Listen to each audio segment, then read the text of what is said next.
ओम नमः सिद्धेभ्यः। ओम नमः सिद्धेभ्यः। ओम नमः सिद्धेभ्यः।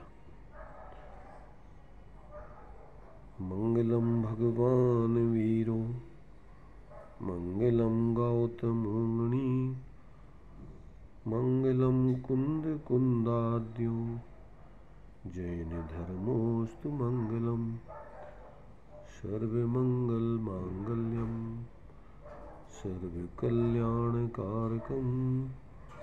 प्रधानं सर्वधर्माणां जैनं जयतो शासनं जैनं जयतो शासनम्। इस भवतरु का मूलयक जानहु मिथ्या भाव ताकू कर निर्मूलयव करिए मोक्ष उपाय करिए मोक्ष उपाय।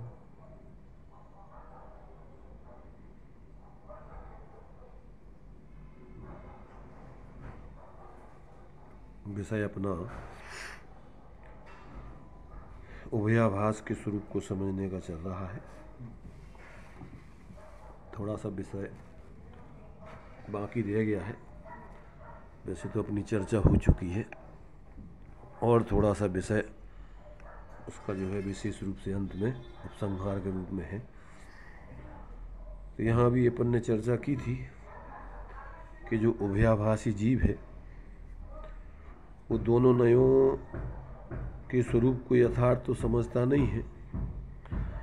उन दोनों नयों के विषय को अन्यथा समझकर अन्यथा रूप जानकर मानकर प्रवृत्ति करते हुए और वो ऐसा जानता मानता है कि हम सही धर्मात्मा हैं, सही निश्चय व्यवहार के स्वरूप को समझ करके और मोक्ष मार्गी बने हुए हैं।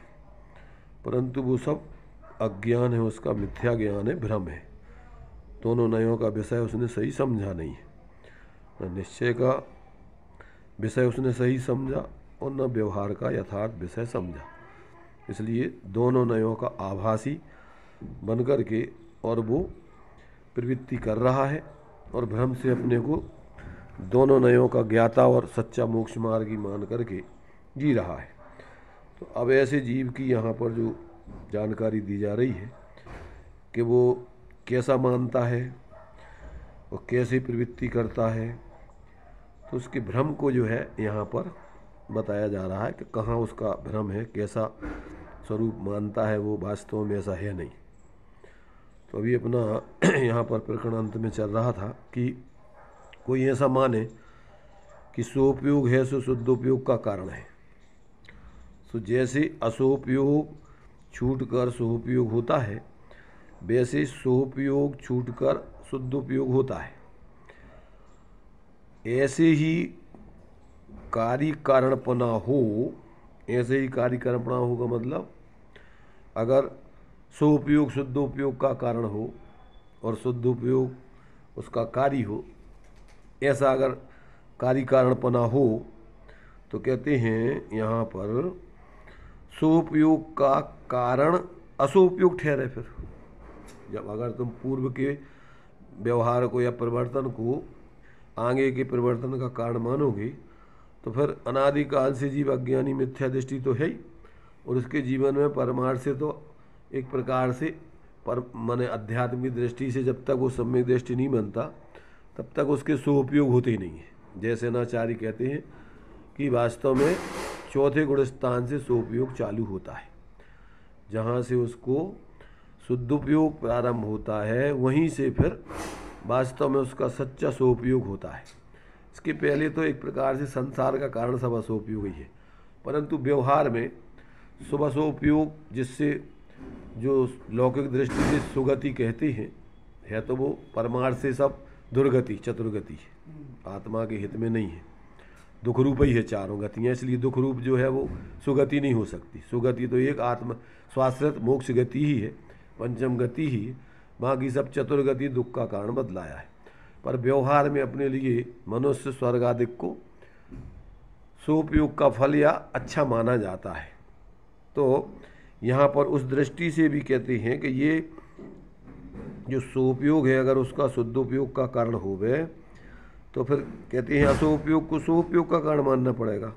असोपयोग पूर्वक सोपयोग होता है तो कहते हैं उसका कारण वो अभाव रूप है, सद्भाव रूप कारण नहीं है। कैसा है तो उसके लिए बताया कि अथवा द्रव्य लिंगी, दूसरी बात एक और बतलाई कि द्रव्य लिंगी के सोपयोग तो उत्कृष्ट होता है, नौमिग्रह व्यक्त तक जाने वाला सोपयोग होता है और शुद्ध उपयोग होता ही नहीं है। इसलिए परमार्थ से इनके कारणकारीपना है नहीं। अगर सोपयोग शुद्धोपयोग का कारण हो तो जिनके सोपयोग होता है उनको शुद्धोपयोग होना चाहिए।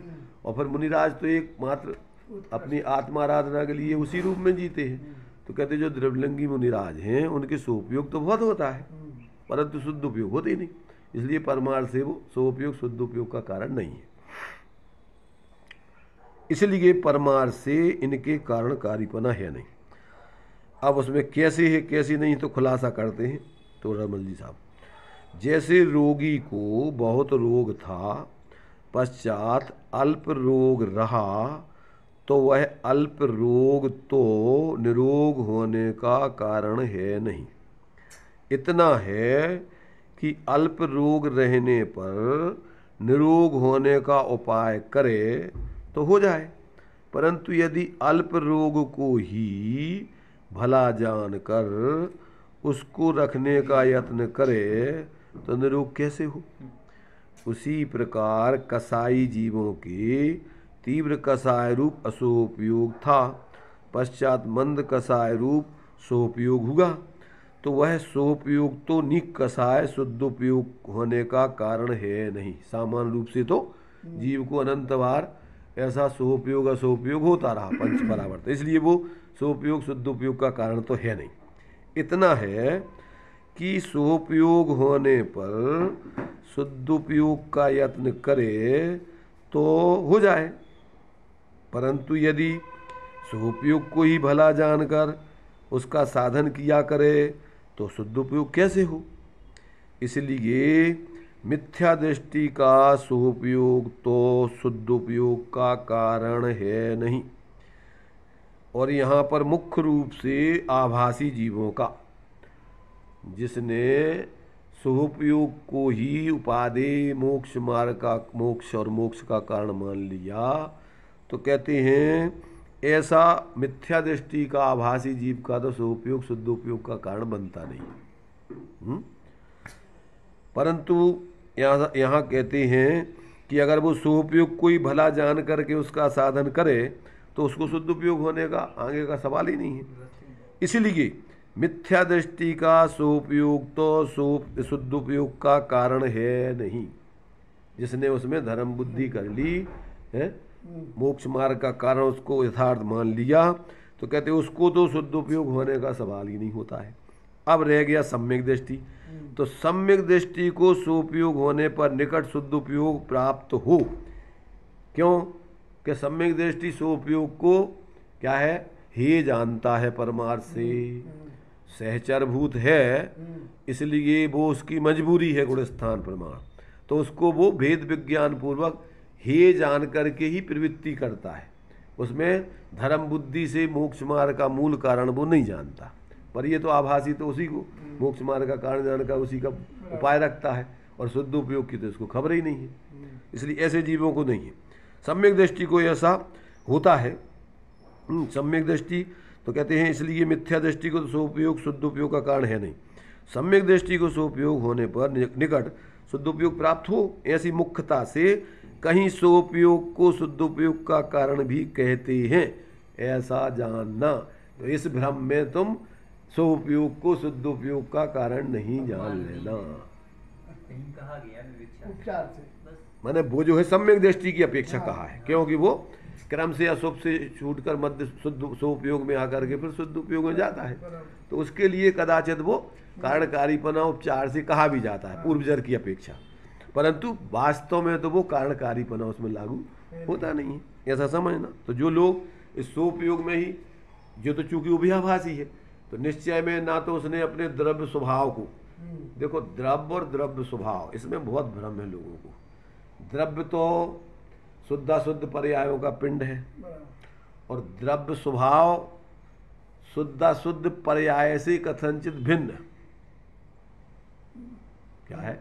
हाँ, कथनचित इसलिए भिन्न कि देखो उसके लिए अपने लिए किसी अपेक्षा से, वस्तु स्वरूप की अपेक्षा से उसको अनन्य भी कहा जाता है।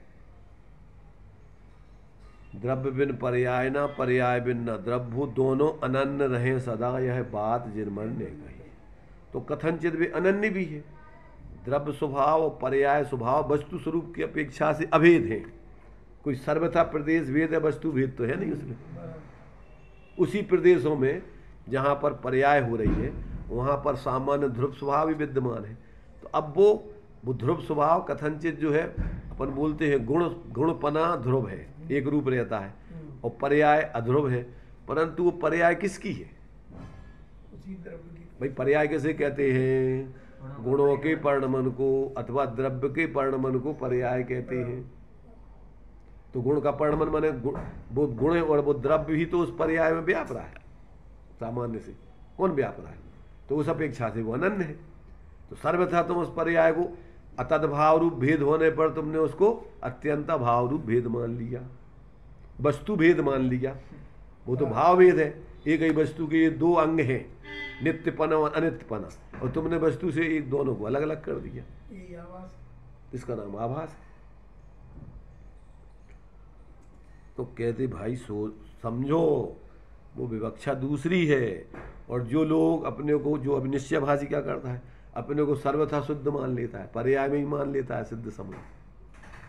जो बोला गया है कि सिद्ध समान सदा पद मेरो, तो सिद्ध समान सदा पद मेरो, तो इसमें दृष्टांत दिया ना कि मनुष्यता की अपेक्षा और राजा रंग में कोई अंतर नहीं है, मनुष्य सामान की अपेक्षा।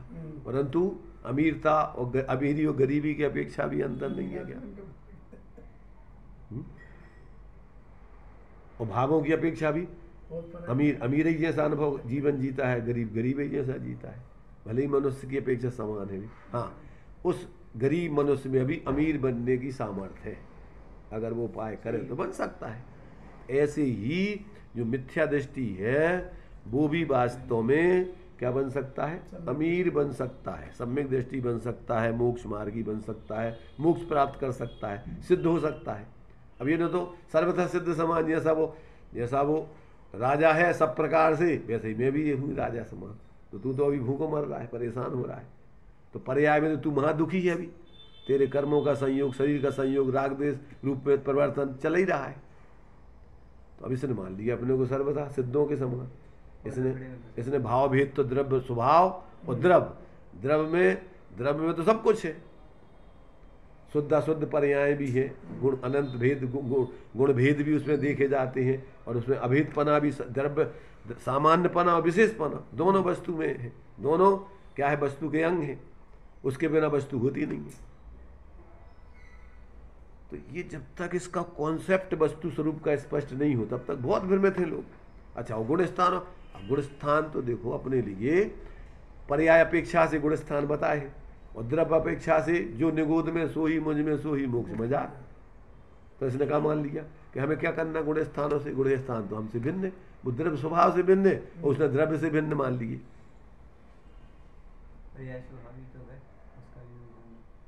द्रव्य और द्रव्य स्वभाव, पर्याय और पर्याय स्वभाव। पर्याय स्वभाव वस्तु में नित्य है और पर्याय नित्य है। पर्याय स्वभाव त्रैकालिक है। आत्मा में वो एक शक्ति है, उत्पाद में ध्रुवत्व नाम की शक्ति, वो त्रैकालिक है।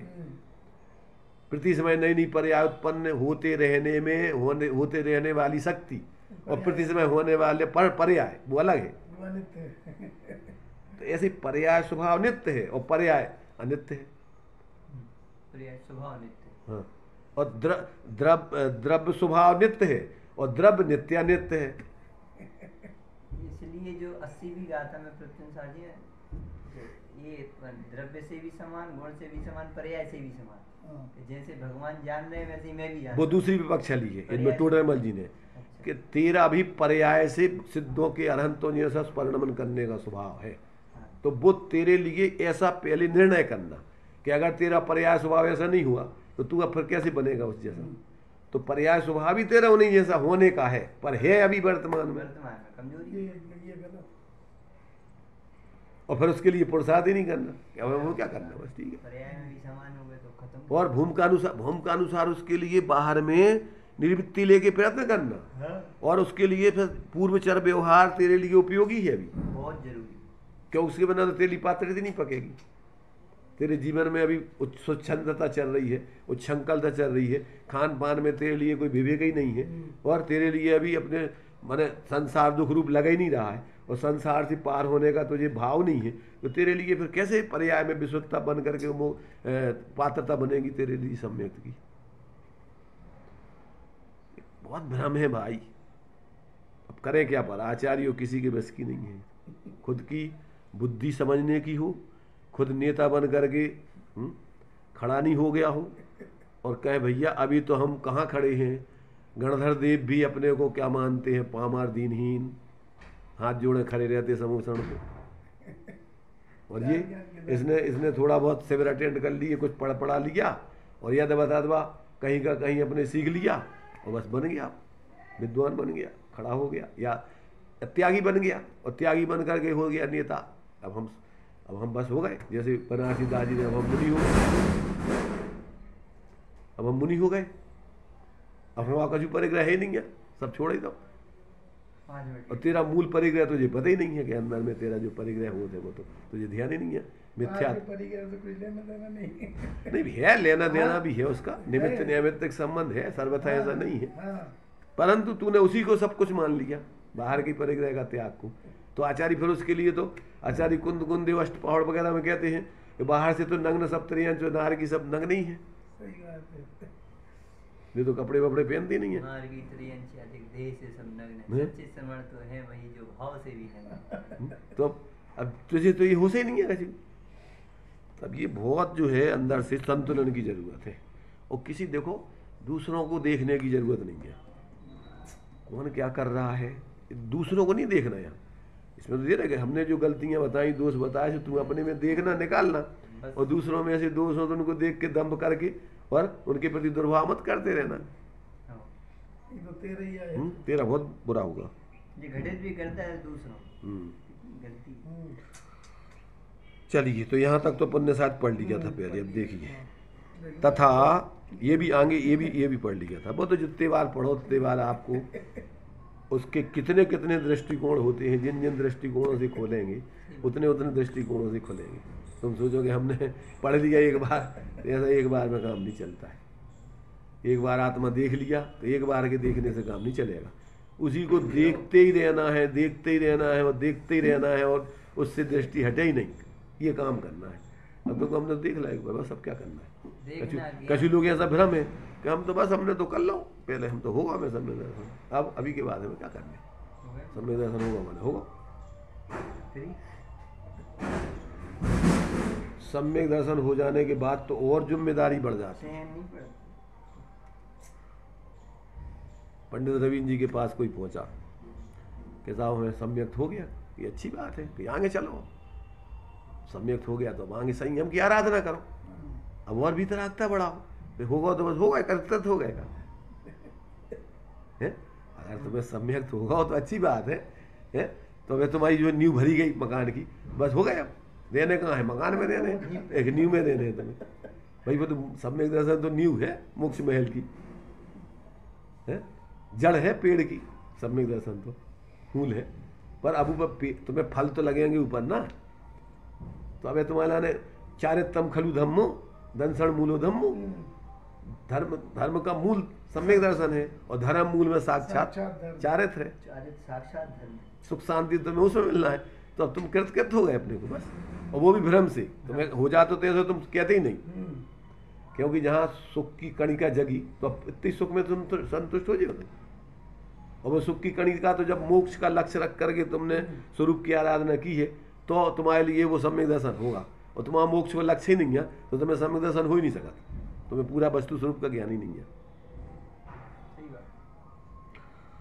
इसलिए कहते हैं भाई देखो, आभासी व्यक्ति क्या करता है कि तो इसलिए सोपयोग को शुद्धोपयोग का कारण नहीं मानना, और मानना तो अभाव रूप मानना।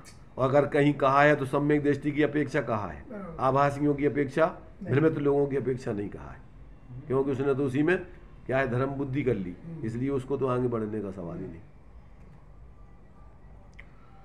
तथा यह जीव अपने को निश्चय व्यवहार रूप मोक्ष मार्ग का साधक मानता है।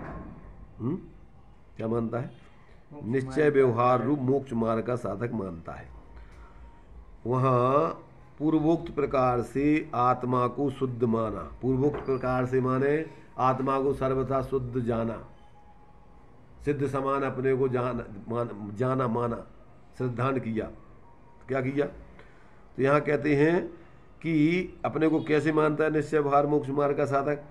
तो कहते हैं पूर्वोक्त प्रकार से आत्मा को शुद्ध माना माने सब प्रकार से सिद्ध समान माना, इसका नाम तो सम्यक दर्शन है। क्या सम्यक दर्शन किसे जानता है वो? सम्यक दर्शन किसे जानता है शशांक? सिद्ध समान अपने को माना सर्वथा,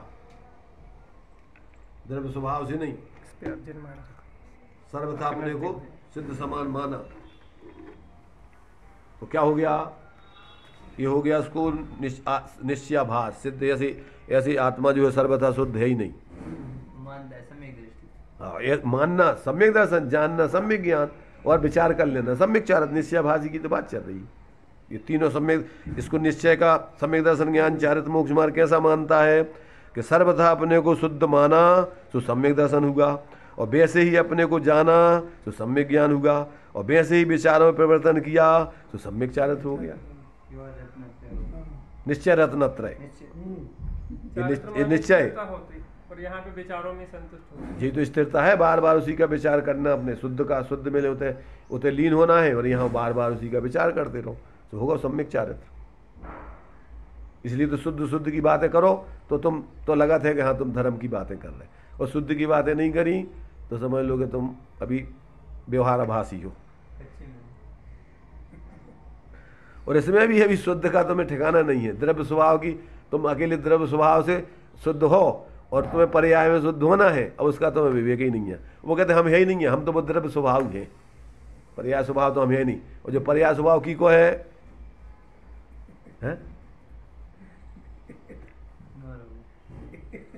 तो ऐसे चक्की के दो पार्ट जैसे उसने द्रव्य पर्याय स्वभाव को मान लिया। तो इस प्रकार से समझो, अपन लोग अपने जीवन में ऐसा मित्र पक्ष अपन नहीं कल्पना कर रखी है। कहते मित्र है पर अंदर में दुर्भाव है, मानते शत्रु है। समझ रहे ना? अंदर में अपन कह तो रहे मित्र पक्ष, इसलिए कह रहा है कि इनको बुरा नहीं लग जाए, समझ नहीं पाए कि किसकी बात कर रहे हैं। ये भी मायाचारी है, त्रियंश गति का कारण है। साधर्मियों के साथ तुम दुर्व्यवहार इस प्रकार से मायाचारी कर रहे हैं। साधर्मी से बिना कपट की सत्य हृदय में सदव्यवहार, यथा योग पद विनय आदि जो वात्सल्य गुण है अविकार। ये बात उसके प्रति देखो, ये ज्ञानी जानता है कि इसको अभी जैसे मान लीजिए बारी सेण को पता था कि पुष्प डाल को अभी आत्मबोध नहीं है, और अभी द्रव्यलिंगी व्यवहार से भी सही सच्चे साधु नहीं है, क्योंकि अभी तो उनको सल्ले बैठी है। और ज्ञानी तो द्रव्यलिंगी हो चाहे भावलिंगी, निसल्यो वृत्ति बताया है। व्यवहार से भी उसको अगर सल्ल है तो अभी तो व्यवहार में ही नहीं है, द्रव्यलिंगी नहीं है। बुद्धिपूर्वक तो उसको कोई सल्ले नहीं होने चाहिए, और सल्ले है यानी अभी वो द्रव्यलिंगी भी नहीं। चरणानुयोग का द्रव्यलिंगी बनने के लिए बुद्धिपूर्वक आपको किसी प्रकार का सांसारिक कोई सल्ल नहीं होने चाहिए। उसमें एकत्व बुद्धि, उसमें तुम्हारे लिए बुद्धिपूर्वक स्वामित्व या तुम्हारे लिए अपनापन नहीं होने चाहिए। शर्त लग गई संसार का, संसार व्यवहार संबंधी, हाँ संसार संबंधी। यहाँ अपने दर्शनाचार्य को चिंता हुई। हाँ, यहाँ तो देखो मोक्ष यहाँ अपने लिए क्या है कि जो व्यवहाराभासी बोला जाता है वो धर्म बुद्धि से धर्म धारक है। वो सारे कार्य धर्म मान करके कर रहा है, पर अभी इनको तो अभी संसार की सल्ले लगी हुई है। पत्नी में अपनापन चल रहा है।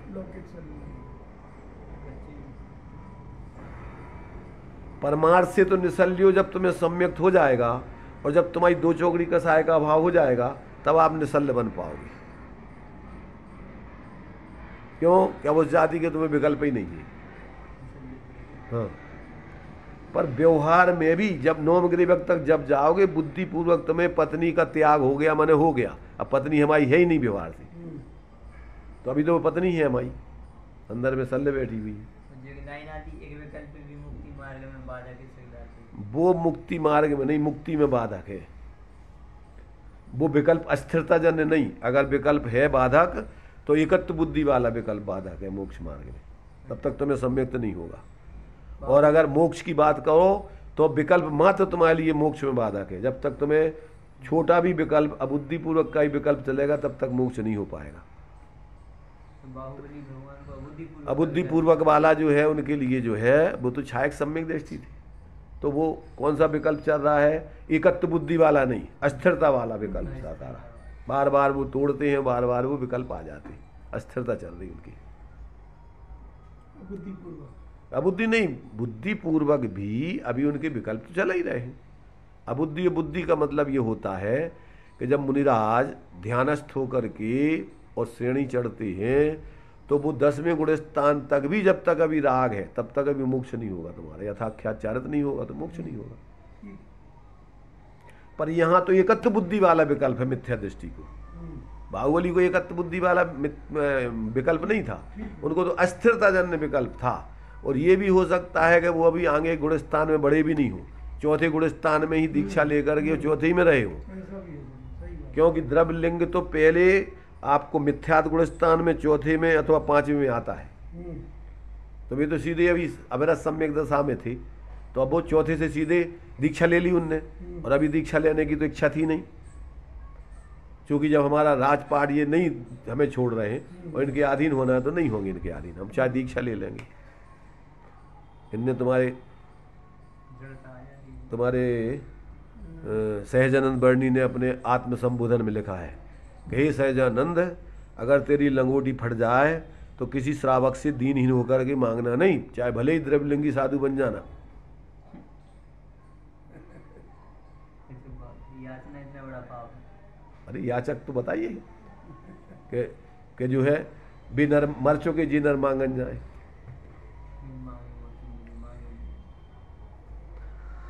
तो देखो, ये तो अपन को बहुत सारी विवक्षाएं होती हैं। वे सारी विवक्षाएं जब तक ज्ञान में नहीं आएंगी तो एक होता है आपको एकत्व बुद्धि वाला विकल्प में एकत्व बुद्धि चल रही माने मिथ्यात, और एक होता अस्थिरता जन्य विकल्प गुण स्थान प्रमाण।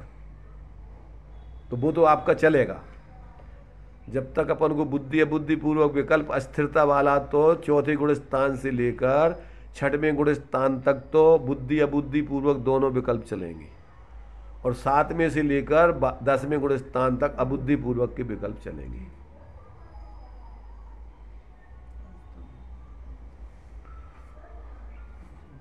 इन मर्मों को जब तक नहीं समझे व्यक्ति, तब तक उसका भ्रम दूर नहीं हो सकता है। क्या? जब तक इस मर्म को नहीं समझे कि हमारे लिए राग में राग चल रहा है, कि अस्थिरता जन राग में वैराग होते हुए भी राग चल रहा है। उस राग में कोई तुम्हारी हित बुद्धि नहीं है, धर्म बुद्धि नहीं है, एकत्व बुद्धि नहीं है। और चूंकि गुणस्थान प्रमाण अभी चलेंगे राग, कौन कौन से राग कुछ गुणस्थान में होते हैं वो करणान योग का विषय है। पर जब तक तुम्हारे लिए विकल्प मात्र में भेद विज्ञान पूर्वक और सारे भेदों के विकल्प हों, चाहे तुम्हारे लिए द्रव्य गुण पर्याय के विचार संबंधी विकल्प हों, उसमें अगर तुम्हारी धर्म बुद्धि है उन विकल्पों में ही, तो अभी तो तुम्हारा मिथ्यात चल रहा है। बाहर के संयोगों में एकत्व बुद्धि वो तो मोटा मिथ्यात है। कुगुरु कुदेव कुशास्त्र आदि में धर्म बुद्धि है तो वो तो और ही महागृहित मिथ्यात है, बहुत मोटा मिथ्यात। वो तो सर्वज्ञ के मत से ही बाहर हो गए लोग। बहुत प्रकरण हैं जो अपने लिए अंदर में अपने स्वरूप आराधना में बाधक हैं, स्वरूप की सिद्धि में बाधक हैं। अब आदमी कहाँ खड़ो है, इसकी कहाँ भ्रांति चल रही है, कौन सा दोष है, अब कौन समझेगा? बिना सम्यक दृष्टि के नहीं समझ सकता है। इसलिए टोडरमल जी या सभी ज्ञानियों ने कम से कम उसको आत्मबोध तो होनी चाहिए, उपदेशदाता और वही खुद स्वयं मिथ्या दृष्टि है। इसलिए आचार्य उपाध्याय मिथ्या दृष्टि नहीं होती, साधु तो मिथ्या दृष्टि हो सकती है। ठीक है। समझ रहे ना? आचार्य उपाध्याय पंचाचार का पालन करते हैं, 10 धर्म उनके जीवन में होता है, मिथ्या दृष्टि को नहीं हो सकता है। और उपाध्याय द्वादशांग के पाठी होते हैं, मिथ्या दृष्टि को नहीं हो सकते द्वादशांग के पाठी। और द्वादशांग के पाठी नहीं हो तो सब शास्त्रों के हृदय को तो जान लिया हो, जो तुम्हारे आत्मानुशासन में दिया है। प्राज्ञ प्राप्त समस्त शास्त्र हृदया, शास्त्रों को नहीं, शास्त्रों के हृदय को, मर्म को। और मर्म वही जान सकता है जिसने अपने स्वरूप का अनुभव किया हो। इसकी दृष्टि सम्यक हुई है। जीरो होते हुए अपने को हीरो मानता है। ठीक है, कौन मानता है जो देखो पहले, अपन तो नहीं मान रहे। कहीं जो मान रहे हैं उनकी नैया, उनकी डूबने वाली है नाव, और अपन तो नहीं है कहीं उसमें शामिल। मूल में तो अपना स्वाध्याय करना है अपन को, क्योंकि अपने पास इतना टाइम नहीं है कि अपन दूसरों का नेतृत्व कर सकें। तीर्थंकर जैसे महापुरुष जब तक सर्वज्ञ नहीं हो जाता तब तक मौन लेके, दीक्षा लेके साधना करते, क्योंकि बोलने में विकल्प खड़े होते, व्यर्थ के राग देश होते। तो ये तो साधक व्यक्ति एक प्रकार से ऐसा सोचो कि वो नेतृत्व ना करते हुए परस्पर साधर्मियों से चर्चा करता है, क्योंकि वो अपने आप को उस स्थिति में देखता है कि भैया अगर हमने नेतृत्व किया और फिर क्या है, अभी छद्मस्त दशा है, गलतियां होती हैं, और फिर अज्ञान दशा में तो क्या है, अपनी गलती भासते नहीं होती उसको, और स्वीकार भी नहीं करता। ज्ञानियों को तो पहली चीज तो गलती उसको बता दी जाए आगम आदि से, तो तर्क से, तो वो तत्काल स्वीकार करता है। समझ रहे ना? बुद्धिपूर्वक तो जानबूझ के कोई गलती करता ही नहीं है, कसाय से भूलते नहीं है, किसी के प्रति अहित का भाव तो है ही नहीं, पक्षपात जीवन में है नहीं, कोई प्रलोभन है नहीं कि जिसके कारण वो झूठ बोले। तो कदाचित लघुधि तथा प्रमाद से, शब्द अर्थ की भूल, भाव की भूल नहीं होगी। तो ऐसी कदाचित ज्ञानियों के जीवन में होती है, उसमें वो सावधानी रखता है, पहले से अपनी इस प्रकार की लघुता प्रकट करके अपने से विशेष समझदार लोगों से कह देता, भैया कहीं गलती हो जाए तो उसको सुधार करना, हमारी गलती को मान करके तुम क्या उनने कही है वो तो बस सही है। आज वर्तमान में ज़्यादातर व्यक्तिवादी पक्ष वाले बस एकांत से बस उनने कहा कि नहीं कहा, वे कौन होते हैं भाई? अभी आज आगम से मेल खा रही कि नहीं खा रही? इसलिए जो लोग व्यक्तिवादी बन जाते हैं, अंधश्रद्धालु, उनकी तो गई गाड़ी, नैया डूब गई। होश पूर्वक प्रति समय जागृत होकर जीना, और किसी की भी गलती है उसको गलती मानना, उसको गुण नहीं मानना। और अपन को समझ में नहीं आ रहा हो और चर्चा करने पे भी मानो उसका स्पष्टीकरण नहीं हुआ हो तो संभावित रखना कि भैया अभी इसका अपना खुलासा नहीं हुआ, अपन और आगे खुलासा समझेंगे इसके बारे में।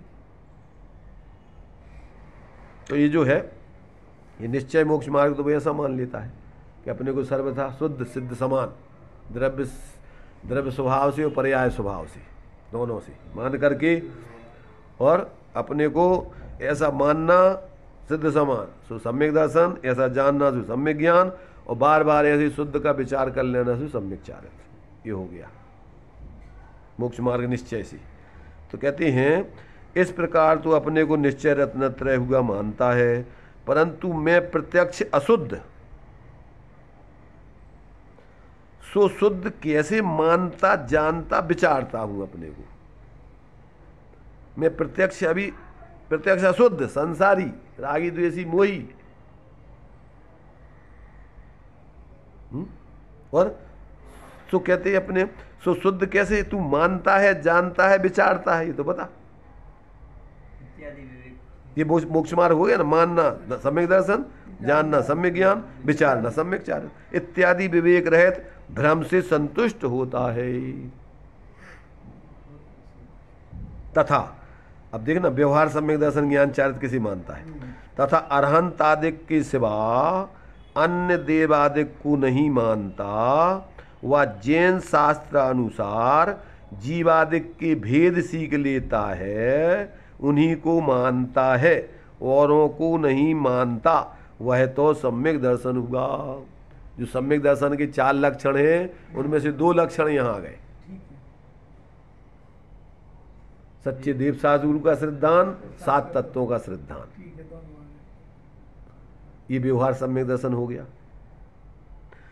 इसलिए उन्हें मान, औरों को नहीं मानता है, वह तो सम्यक दर्शन हो गया। तथा जैन शास्त्रों के अभ्यास में बहुत प्रवृत्ता है, सो सम्यक ज्ञान हुआ।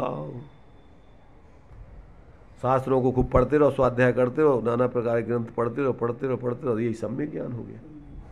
अपने को नहीं पढ़ है अपने को नहीं पढ़ पाया, कोई दिक्कत नहीं। भी शास्त्र तो थे निमित्त, तुम्हें समझना तो था अपने को, अनुभव तो अपना करना था। तो उसने बस इसी के विकल्पों को, शास्त्रों की जानकारी करने को मान लिया सम्यक ज्ञान। इसलिए 11 अंग 9 पूर्व तक की भी जानकारी भर लो। आज तो उतना भी नहीं है, और अपने आप को बहुत बड़े पंडित छाती ठोकते हैं, नंबर 1 में पंडित। मेरे जैसा छाती नहीं ठोके तो भी उनके वचनों से समझ में आता है कि ये अपने आप को बहुत बड़े ज्ञाता मानते हैं आज। तो कहते इस प्रकार से कहते शास्त्रों का बहुत अभ्यास, शास्त्रों के अभ्यास में बहुत प्रवृत्ता है, हो गया सम्यक ज्ञान। तथा वृत्तादि रूप क्रिया में प्रवृत्ता है, सो हो गया सम्यक चारित्र। अच्छा, वो निश्चय हो गया था जी व्यवहार। हाँ, दोनों हो गए ना, निश्चय वाला और व्यवहार। अब इसमें संतुलन देखो, अब टोडरमल जी का संतुलन बनाने का तरीका देखो इसमें। ये तो वो तो आभासी की बातें बता देंगे, ठीक है ना। तो ये हो गया सम्यक चारित्र। इस प्रकार अपने को व्यवहार रत्नत्रय हुआ मानता है, परंतु व्यवहार तो उपचार का नाम है, सो उपचार भी तो तब बनता है जब सत्यभूत निश्चय रत्नत्रय के कारण आदिक हों। कारण माने पूर्वचर और सहचर। कारण आदिक माने कारण मानना है तो पूर्वचर, और आदिक मानना है तो सहचर। जैसे मान लीजिए सम्यक दर्शन के सच्चे देव शास्त्र गुरु और जैन शास्त्रों अनुसार 7 तत्व आदि का, 6 द्रव्य आदि के स्वरूप का निर्णय, ये कारण है पूर्वचर वाले को। और जब सम्यक दर्शन हो जाएगा तो इस सहचर में आपके रहेंगे फिर अधिक हो गया।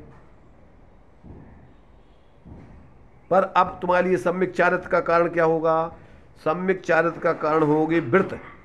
ये वृत्त आदिक सम्यक चारित्र है। तो अभी सम्यक दर्शन का कारण पूर्वचर की बात चल रही। अगर आपको अणुवृत्ति पंचम गुण स्थान वाला बनना है तो एक देश वृत्त आपके जीवन में पहले आएंगे। ऐसा नहीं है कि पहले निश्चय हो जाए बाद में व्यवहार आएगा। पूर्वचर में पूर्वचर देखो, ऐसे ही पूर्वचर और पूर्वचर पूर्वक ही निश्चय की प्राप्ति होती है। कोनो भी निश्चय हो, चाहे सम्यक दर्शन आदिक हो और चाहे सम्यक चारित्र हो, की चर्चा नहीं होती। चाहे लौकिक हो चाहे पारलौकिक हो, हाँ सब क्षेत्र में लगा लो। पूर्वचर नहीं होता। पूर्वचर के बिना परमार्थ की सिद्धि नहीं होती। पूर्वचर व्यवहार ये चलते ही नहीं है। एक अकेला सहचर जो जिस पे आरोप आता है बाद में, बस उसी को मानते हैं। ये जो कह रहे हैं ना कि जो ऐसा आभासी होता है, ये क्या है कि ये आभासी को जो है, जब ये इसको ही इसने परमार्थ मान लिया इस व्यवहार को, तो अब उसके लिए वो पूर्वचर ही नहीं कहलाएगा। ये कह रही है ना, सहचर तो है ही नहीं, अब पूर्वचर भी नहीं बनेगा। क्यों कि अगर उसके उद्देश्य से तू उसका निश्चय आदि का कारण आदि हो, साधे जो परमार्थ को, अगर परमार्थ के तो सम्यक सन्मुख मिथ्या दृष्टि के ऊपर लागू होगा, ही आभासी के ऊपर लागू नहीं होता है। समझ में आ रहा है कि नहीं? कुछ जो कहते हैं कि निश्चय पूर्वक ही व्यवहार होता है, तो अगर निश्चय की प्राप्ति करें तो ही पूर्वचर कहलाएगा। भाई निश्चय की प्राप्ति करना है तो पूर्वचर कहलाएगा, और यदि तुम्हारे लिए मोक्ष निश्चय हो गया है तो वो सहचर बन जाएगा, वही तुम्हारा फिर। तो वो आभास रहेगा। और सुनो, हाँ उसमें सहचर माने आप उसको व्यवहार ही मानोगे, उसको परमार्थ नहीं मानोगे। व्यवहार बोल लो, लोगों को संकट लगा, निश्चय के बिना व्यवहार बोल लो। व्यवहार दोनों प्रकार से उपयोगी है आपको, पूर्वचर के रूप में और सहचर के रूप में। बिना पूर्वचर के निश्चय की प्राप्ति नहीं होती और निश्चय रहता भी नहीं है।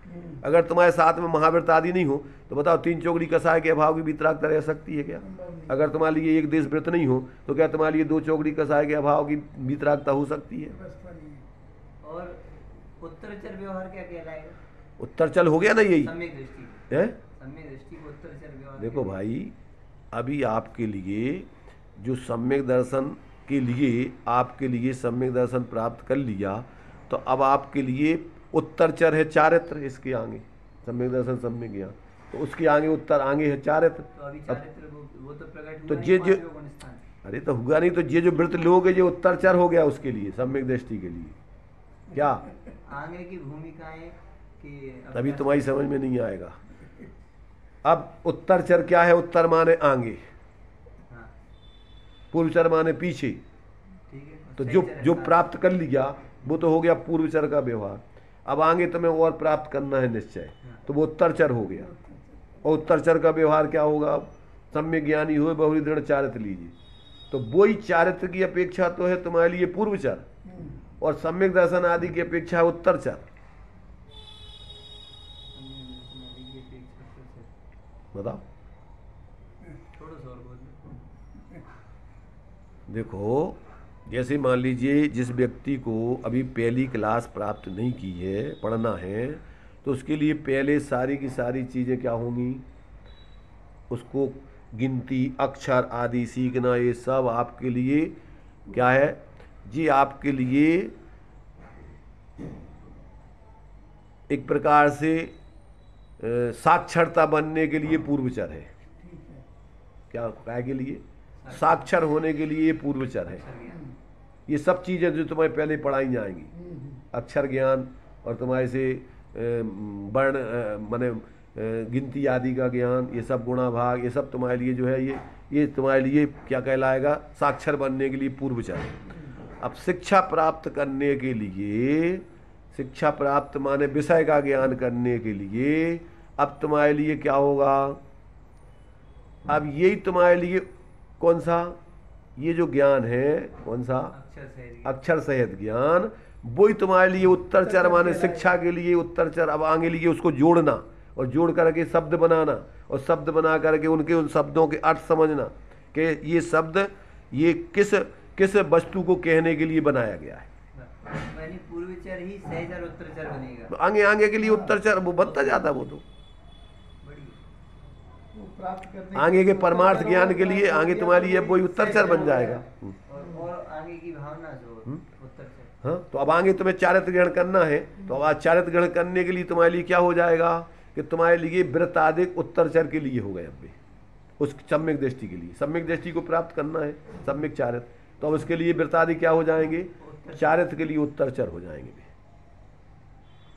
अब मान लीजिए एक अणुव्रत ले लिए, अब तुम्हें महाव्रत आदि के निश्चय की प्राप्ति करना है, तो उसके लिए क्या हो जाएंगे? उसके लिए महाव्रत आदि हो जाएंगे क्या? चारित्र की अपेक्षा से तो पूर्वचर, और एक देश व्रतों की अपेक्षा से लिए महाव्रत पाने के लिए उत्तरचर। वो उत्तरचर उसके लिए वितरागता बढ़ाना है अभी जहाँ है। संयम की भावना, यानी संयम की भावना, संयम भावना के लिए थोड़ी, संयम पाना है तुम्हें अब विशेष, तो संयम पाना है तो तुम्हारे लिए अब आगे उसके लिए क्या होगा? ये आगे बढ़ने के लिए तुम्हारे लिए उत्तरचर का कार्य है। ये न्याय में ये सारी चीजें पढ़ाई जाती हैं विशेष। न्याय तो कर रहे हैं। देखो, अध्यात्म में द्रव्यानुयोग युग में न्याय की मुख्यता होती है। सिद्धांत न्याय समझ रहे ना? चरणानुयोग में नीति की मुख्यता होती है। कर्णानुयोग में गणित आदि की मुख्यता होती है। और प्रतिभान योग में जीवन चरित्र की माने उसके आधार पर बताया जाता है, किसी के ऊपर घटित करके बताओ उसको। तो वो माने एक प्रकार से उसमें चारों अनुयोगों का समन्वय रूप इकट्ठा होकर के फिर प्रथमानुयोग का वो महापुरुष बनता है। तीन अनुयोग का रिजल्ट क्या है? 3 रिजल्टों का प्रतिफल दृष्टांत के रूप में दिया है प्रथमानुयोग को।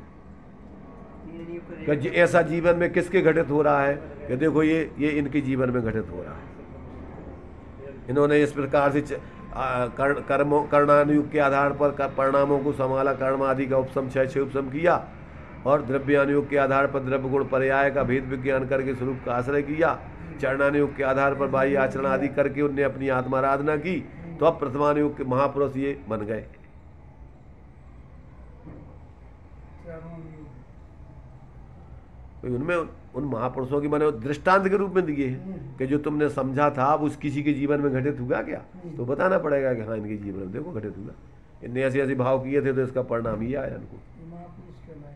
इनने नहीं, मैंने जैसे मान लो तुम्हें पाप का भी बताना है, नरक गए तो उसमें भी तुम्हारे परिणामों से तुमने देखो बहुआरंभ परिग्रह किया और किसी की नहीं मानी ज्ञानियों की, तो देखो तुम्हें ये फल मिला। ये नरक तो कर्णानी युग का तुम्हें उसका परिणामों का कर्मों का संबंध बता करके बताया, और तुमने ऐसा आचरण किया, तुमने देखो आचरण माने तुमने जो है अपनी मर्यादा का उल्लंघन किया, जैसे सीता आचरण से भ्रष्ट हुए, तो जाकर के देखो तुम्हारी जात गति भाई।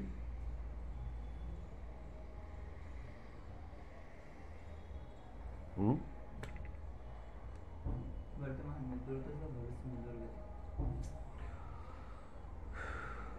तो अब तुम कह रही को विस्तार कर भी लाग नहीं है, अब तो सिर्फ उपसंहार करना है अकेला। इन पे सब पे महीनों से प्रवचन चल सकती थी, अकेले इतने देर संक्षेप की बात हो। जीवन पे घटित करके अगर अपन लगा उतरे और फिर अपन को बिना घटित किए हुए समझ में नहीं आए संक्षेप में अपन, इसलिए तो सामान्य शास्त्र तो नूनम विशेषो बलवान भवेत, सामान्य समझने की अपेक्षा विशेष बलवान होता है। अब तुम्हारा ने जो है सामान्य से तुम कहीं विदेश गए भैया, ये तुम हमें भारत में हम मान लो तुम्हारे पास आओ चाहे तो कहाँ मिलो, बस भारत में मिल जाएंगे हम तुम्हें, हमारा नाम फलानो चंद है और हम भारत में रहते हैं, अब इतने आगे तुम मिल जाओ उसे कि नहीं मिल जाओ। अब भारत में अगर तुम पूरा विस्तार से डिटेल नहीं बताओगे, सामान्य तो तुमने क्या देखा हो भारत में मिलोगे तुम, भारत अन्य देशों में नहीं मिलोगे, पर भारत कोई छोटा मोटा देश है का? तो ऐसी छह द्रव्यों का तुमने सामान्य से कह दिया, जीव अलग है पुद्गल अलग है, बस ठीक है। अब पर अलग कैसो है, वस्तु पने से दो वस्तुएं एक वस्तु तो होती नहीं है, परंतु एक वस्तु में भी कितने भेद प्रभेद हैं, गुणस्थानों के, परिणामों के, द्रव्य गुण पर्याय की। अब उसका पूरी मर्यादा नहीं समझोगे चतुष्टय की, तो तुम कैसे क्या करोगे इसमें? एक में दूसरे का कैसा संबंध है, परमात्मा पुराण में यही है। इसलिए बहुत क्या है, अपन जो व्यक्ति क्या है थोड़े में संतुष्ट होकर के और विशेष को नहीं जानता भ्रमित रहता है ज़्यादातर। और ज़्यादातर आज जिम्मेदारी नहीं है किसी की, दूसरे किराए के लोगों को बुला के अपने करवा लो धर्म। अन्य मतों में जैसे बहुत मोटा मोटा पंडित जी को बुला लो, सत्यनारायण की कथा उनसे पढ़वा लो और बस तुम्हारा होगा धर्म। और पंडित जी भी ऐसे ही पे कहते बस साल भर में तुम एक बार सत्यनारायण की कथा, ऐसे तुम भी गंगा जी स्नान करे आओ, ऐसे तुम भी भगवान के ऊपर ढाड़ दो, शांति धारा कर दो, हो जाए तुम्हें शांति मिल जाए, बस खत्म काम। डेली आके बस इतना ही काम कर लो, मिले चाहे ना मिले, शांति धारा तो करेगी, मिले चाहे तुम्हें भी अभी कछु ना मिले, दिन भर अशांत रहे तो शांति धारा करे। तुम भी मूर्खता के काम शांति धारा करवे से शांति मिल जाए, वही तो कह रहे। अरे मिले चाहे नहीं मिले काय कह रहे, मिलना ही नहीं है शांति धारा के लिए करवे से, कल्पना में मिल जाएगी उसको।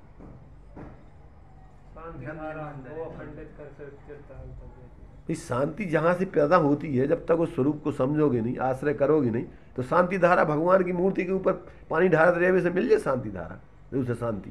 भैया बना है शांति स्वरूप, अब नाम शांति स्वरूप कर दो तो उसे शांति स्वरूप तो बना। पंडित जी ने लिखी बस शांति धारा की नहीं, शांति धारा हो अखंडित। कौन सी शांति धारा? काल तक बहती रहे। तो कौन सी शांति धारा? शांति में ध्रुव ज्ञान में सी प्रतीति निश्चली।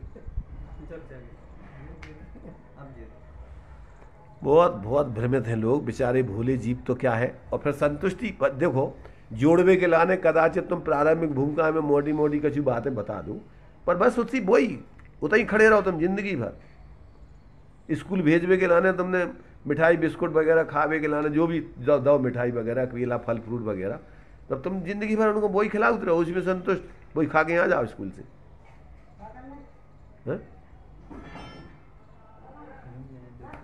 इसलिए भाई देखो वे बेचारे तो भोले हैं ही, समझ रहे हैं ना। और मास्टर भी ऐसे ही हो गए, अगर बस रोजिना उसको खिला करके और बस फल फ्रूट खिला करके और बस अपनी छुट्टी करत रहे।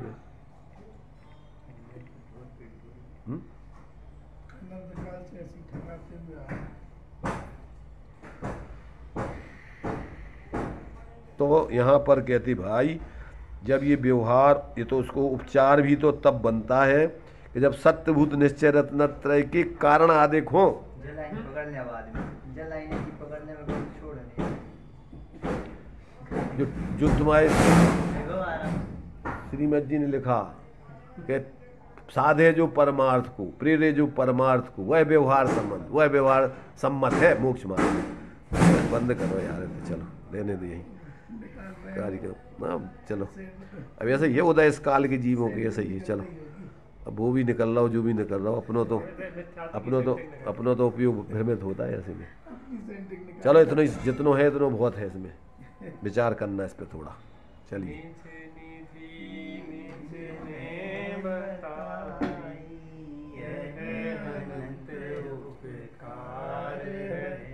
उसके लिए जिनवाणी माँ को वंदना सतवार।